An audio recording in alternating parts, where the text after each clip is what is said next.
Good evening, ladies and gentlemen, and welcome to the 7 o'clock main news. In tonight's headlines, the representative of His Highness the Prime Minister and Minister of Information and Minister of State for Youth Affairs is scheduled to inaugurate the State of Kuwait's pavilion at Expo Milan 2015. Canadian Prime Minister arrives in Baghdad offering support for Iraq in its fight against the ISIL group.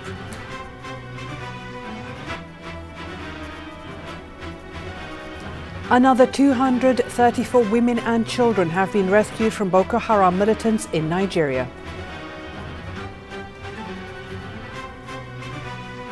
And Nepal rules out finding more survivors of last week's earthquake under the rubble as the death toll rises to 6,621. The Emiri Diwan mourns the late Sheikh Shamlan Abdulaziz Hmoud Al-Jarrah Al-Subah, who passed away at the age of 75.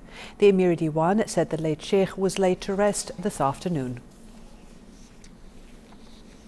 The Minister of Information and Minister of State for Youth Affairs, Sheikh Salman Subah Hissam Al-Hmoud Al-Subah, in his capacity as the representative of His Highness Sheikh Jaber Al-Mbarak Al-Hamad Al-Subah, the Prime Minister, is scheduled to officially inaugurate Kuwait's pavilion in Expo Milan 2015, which got underway yesterday amid high turnout. Sheikh Salman Al-Hmoud said Kuwait is participating in the 6 months event with a huge pavilion that aims at embodying the state's achievements in challenging nature and contributing to preserving the environment, as well as highlighting its humanitarian and civilizational role around the world.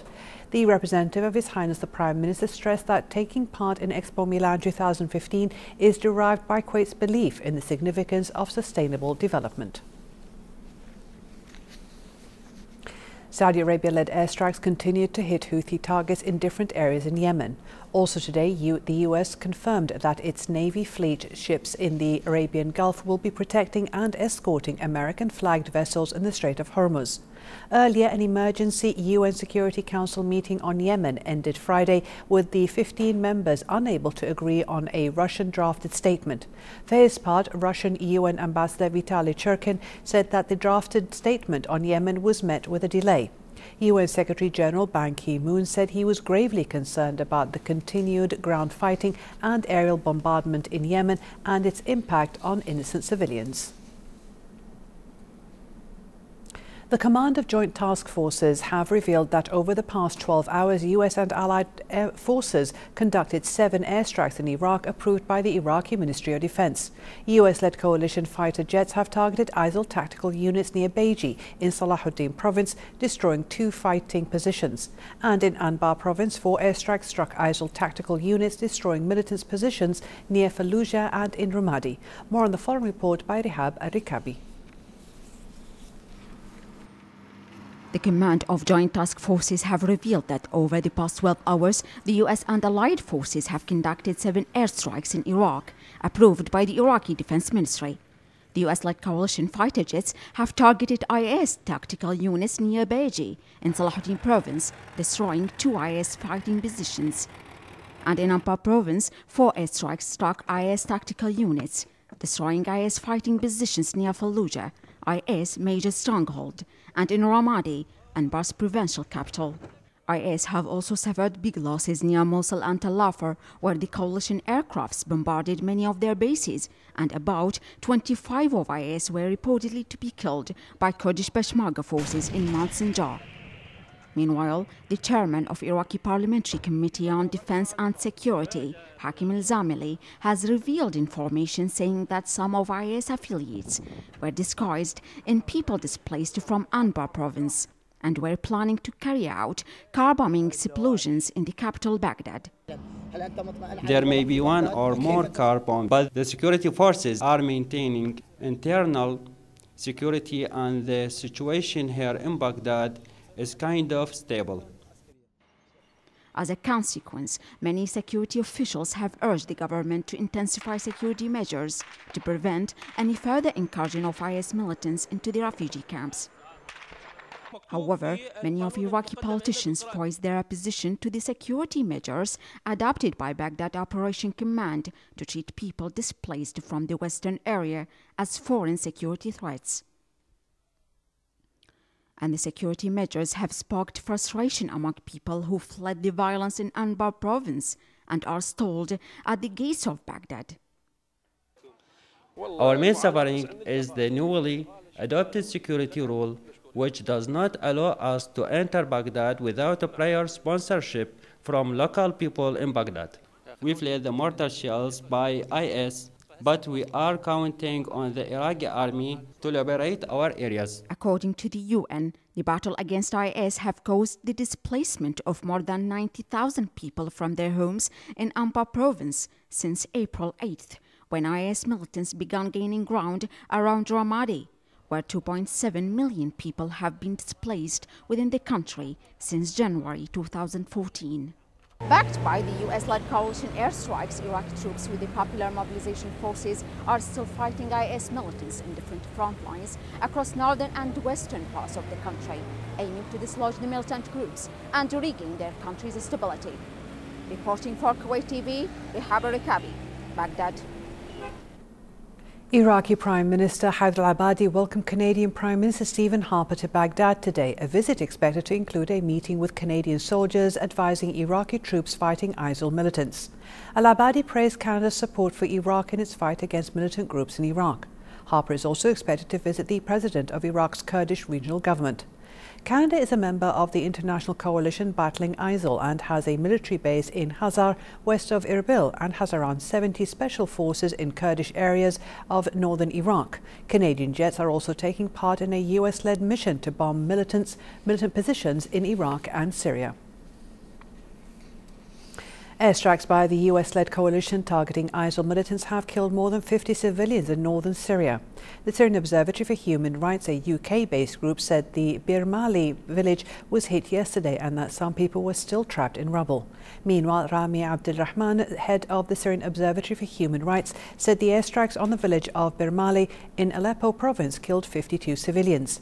He added that 7 children were killed and 13 people were still unaccounted for.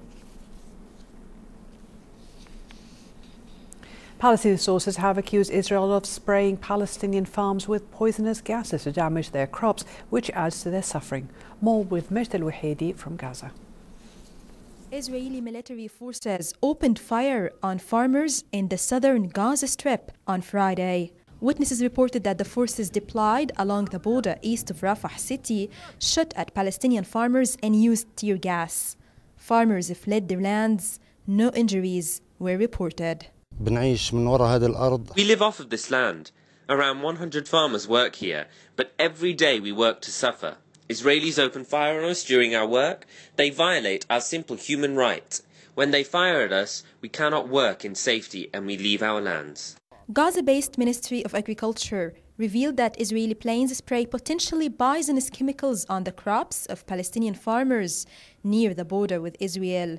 As a result, large areas were badly destroyed in the besieged coastal enclave. Farmers are already suffering from the continuous wars, especially the summer's conflict, which destroyed many lands and homes.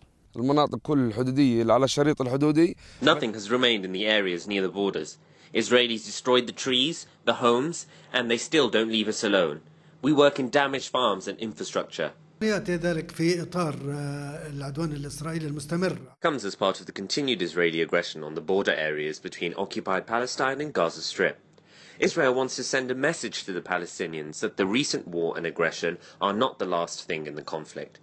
The Israel side continues to control Gaza, even if they don't control the ground or occupy it. At the end of a ceasefire signed between Hamas and Israel promised to ease restrictions on Palestinian access for farmers to reach the border region near the so-called buffer zone. But despite this, farmers continue to farm under constant fire and several attacks. In Gaza, farmers depend on their lands as the main source of income, but with continuous Israeli restrictions against them, observers fear more suffering and a humanitarian crisis for the besieged Strip, where 2/3 of people face poverty and unemployment. Majd al-Wahidi, Kuwait TV, Gaza. Nigeria's military rescued 234 more girls and women from a Boko Haram stronghold in the vast Sambisa in the northeastern part of the country. It brings the number of females declared rescued this week to more than 677. Nigeria's military says it has flown in medical and intelligence teams to screen the rescued girls and women and find out their identities. It's still not known if any of the students kidnapped from a boarding school in Chibok town a year ago, a mass kidnapping that outraged much of the world. President Goodluck Jonathan, whose term ends this month, said that the forest is the last holdout of the Boko Haram, and he pledged to hand over a Nigeria completely free of terrorist strongholds. U.S. Secretary of State John Kerry said today that the United States wanted to renew ties with Sri Lanka and announced the start of an annual bilateral dialogue after years of tensions with the island nation's former government. Kerry arrived in the South Asian country yesterday, the first time in a decade that a U.S. Secretary of State has visited Sri Lanka. During a news conference alongside Sri Lankan Foreign Minister Mangala Samarawira, Kerry promised to deepen ties with the country, which sits at a strategic crossroads in the vast Indian Ocean. Kerry will also discuss the U.S. interest in expanding trade and investment with Sri Lanka. Nepal's authorities ruled out finding more survivors of last week's earthquake under the rubble. The death toll has risen to 6,621, which could go up any time as search and rescue efforts are still continuing in several hill districts, including Dading and Rasua. The EU envoy to Nepal, Rensi Teering, said today that the whereabouts of 1,000 EU citizens was still unknown. Nepal has repeatedly called for more foreign help and humanitarian aid, admitting it was ill-prepared for the disaster.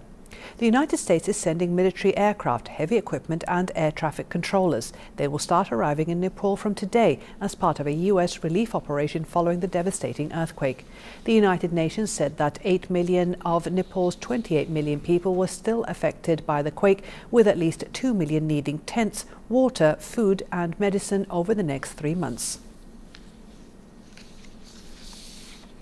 The Italian Coast Guard rescued 220 migrants from seas off the coast of Libya yesterday night.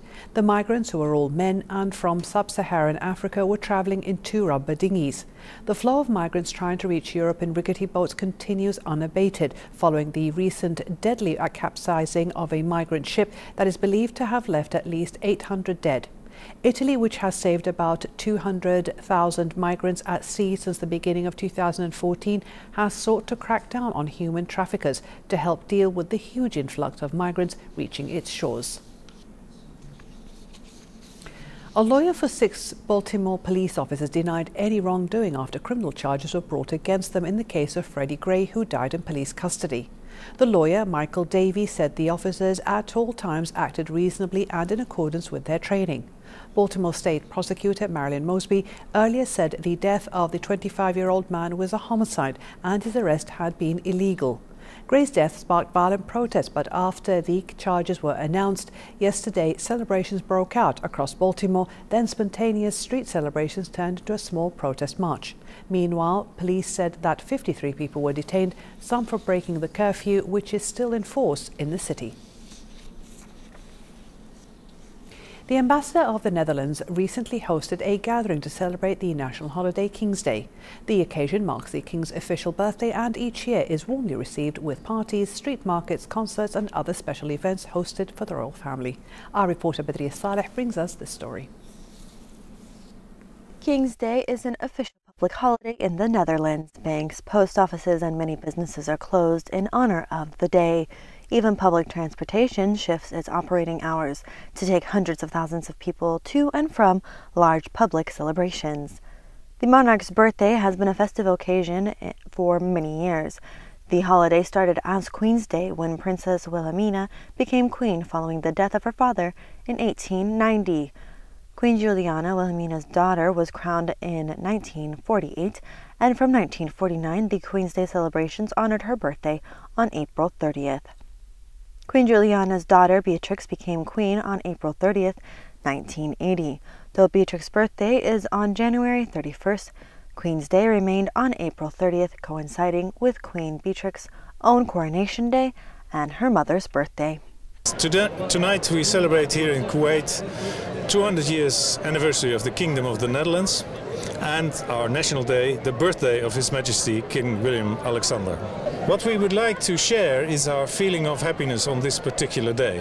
It is a feeling which is unique in the Netherlands, where in every village, every city, every municipality there is a party. Because we feel one and united and bond with our king and his family, Queen Maxima and the 3 princesses. And it is something where the king and his family go and meet the people.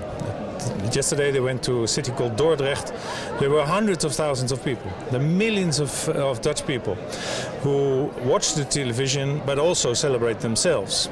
And this feeling we would like to share with our friends abroad. So we invite all the contacts, all the governments where we are accredited, and here in Kuwait it's a great pleasure that we had His Excellency Ambassador Gobesi as our guest of honor.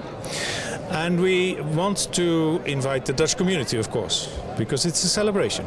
In 2013, it was announced that as of 2014, Queen's Day would become King's Day, following the Queen's abdication from the throne in favor of her eldest son, William Alexander. Because the current King's birthday is April 27th, the holiday is now celebrated on the 27th rather than April 30th. In many towns and cities, King's Day celebrations begin on the eve of the holiday. Some people set up stalls to sell secondhand goods and King's Day-themed products in markets, and spontaneous singing of Het Wilhelmus can be heard throughout the 3-day festivities as hundreds gather for mass public celebrations in honor of this beloved holiday. Each year, the ambassador invites both members of his community as well as his neighbors around Kuwait to join in this joyous celebration. At the residence of the ambassador of the Netherlands, I'm Badriya Saleh, reporting for the English News.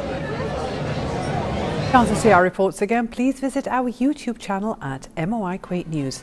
And to recap tonight's news, here are the headlines once again. The representative of His Highness the Prime Minister, Minister of Information and Minister of State for Youth Affairs is scheduled to inaugurate the State of Kuwait's pavilion at Expo Milan 2015. The Canadian Prime Minister arrives in Baghdad, offering support for Iraq in its fight against the ISIL group.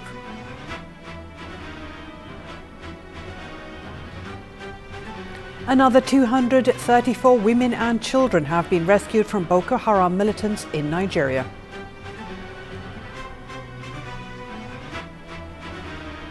And Nepal rules out finding more survivors of last week's earthquake under the rubble as the death toll rises to 6,621.